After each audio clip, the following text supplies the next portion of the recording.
Let's go across to my first guest, my newsmaker tonight. At the top is Manpreet Badal. Punjab's finance minister is joining me on this constitutional tug of war now. Appreciate your joining us. Many, Manpreet Badal, are calling the Punjab government step to amend the farm laws and eyewash, including the Aam Aadmi Party leader and Delhi Chief Minister Arvind Kejriwal. They claim that at the end of the day, it's the Punjab governor and the President of India who have to give their assent before you can go ahead with these amendments to farm laws. They're unlikely to do so, and therefore all this is an eyewash, an attempt to limit the damage that has been done in Punjab to the farmer. Well, Rajdeep, before I answer your question, if I can pose a counter question to you.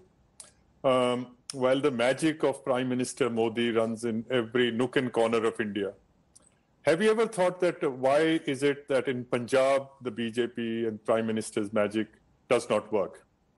And that is simply because Punjabis know how to stand up against injustice. They have never tolerated injustice. And what I'm saying has been corroborated by the Greeks, the Tatars, the Huns, the Mughals, the Afghan, and the British. So the farm laws which have been passed by Government of India last month, they're unjust. And I don't know whether your listeners would know, but the laws which were amended by the Punjab Legislative Assembly, it was a unanimous decision of that. So every opposition party, including Aam Aadmi Party, Akali Party, and of course, Captain Amarinder Singh spearheading it.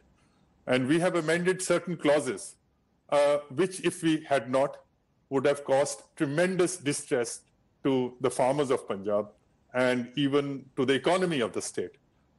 Agriculture is a state subject. We are perfectly within our right to do so. I'm very encouraged by the statement of the Union Agriculture Minister, who said, I have received the legislation which have been passed. I will consult with the Ministry of Home Affairs and Justice, and we will take what is in the highest interest of Punjab.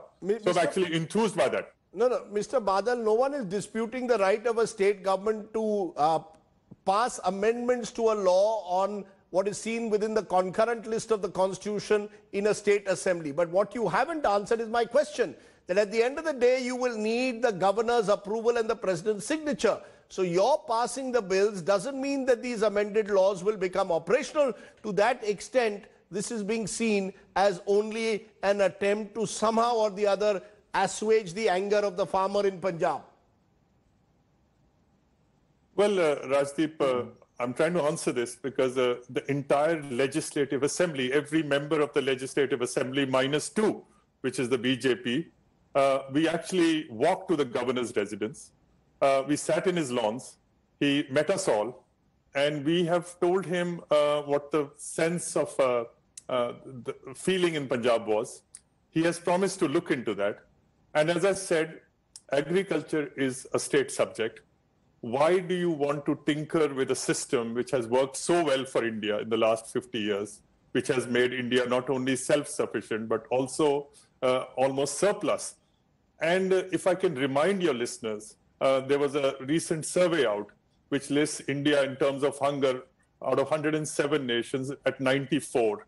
Why would you want to risk a system of agriculture and public distribution which can put that in jeopardy?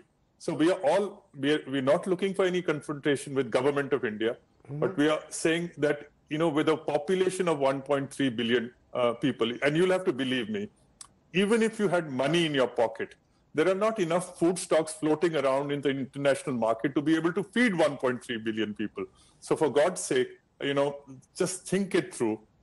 It's not a question of ego. Somebody in the Niti Aayog must have framed this legislation. In a country as big and as diverse as India, there are bound to be different sizes, which something which may fit Punjab may not fit some other state. So all we're saying is let it go. There is a window of opportunity for Government of India to rectify this mistake. Mistakes can be made. So it's, this is the same thing which they said about Notebandi or GST or some other political decisions, which I don't want to actually rake up just now.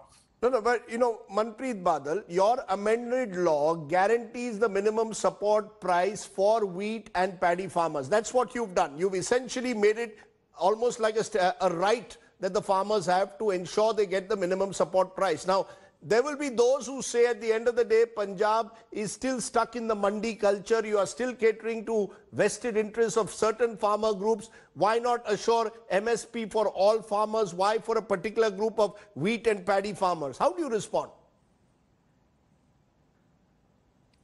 Rajdeep, unfortunately, Punjab has got into a system of monoculture, which is wheat and rice.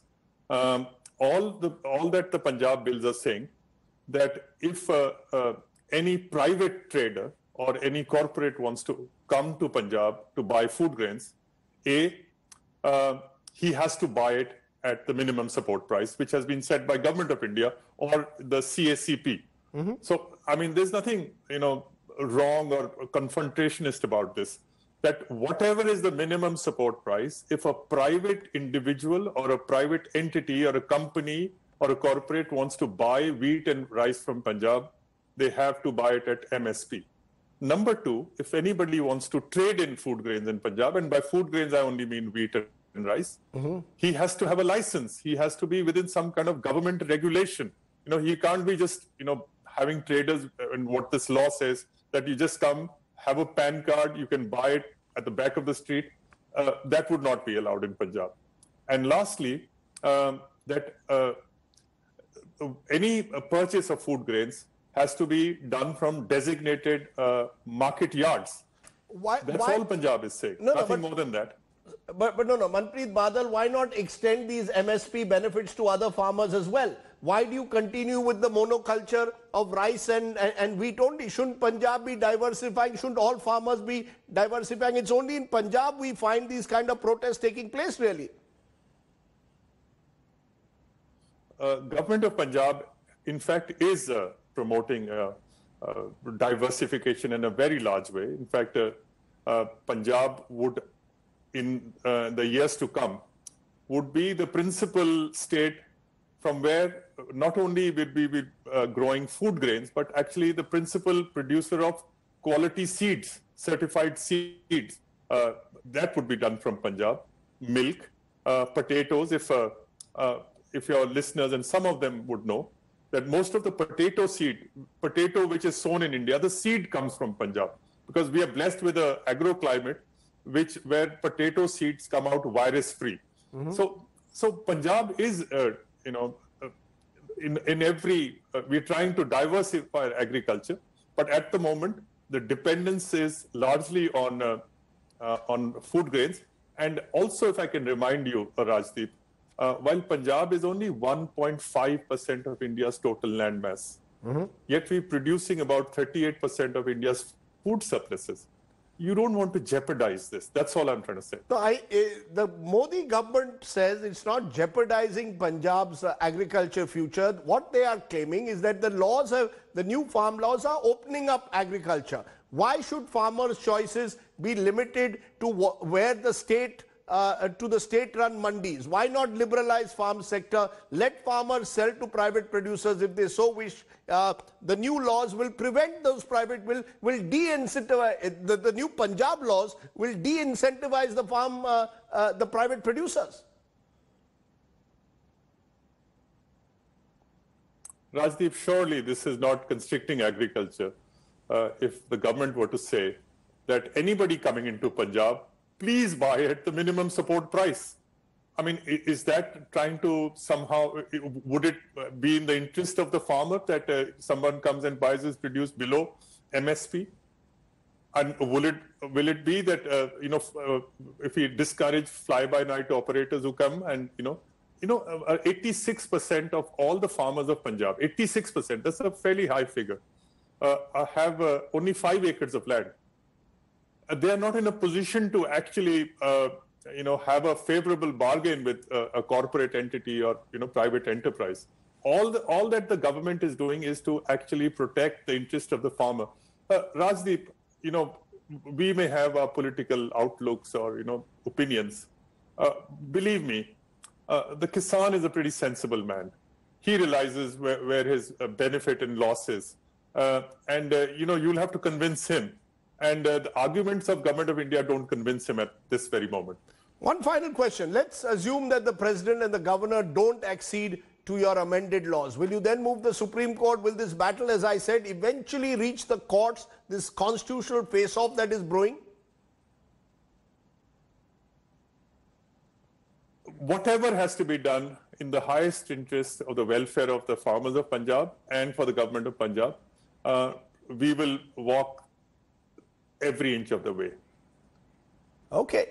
Manpreet Badal, Finance Minister of Punjab, saying that the Punjab government will do whatever it takes to ensure that the farmers' interests are protected. Appreciate your joining us here on the news today.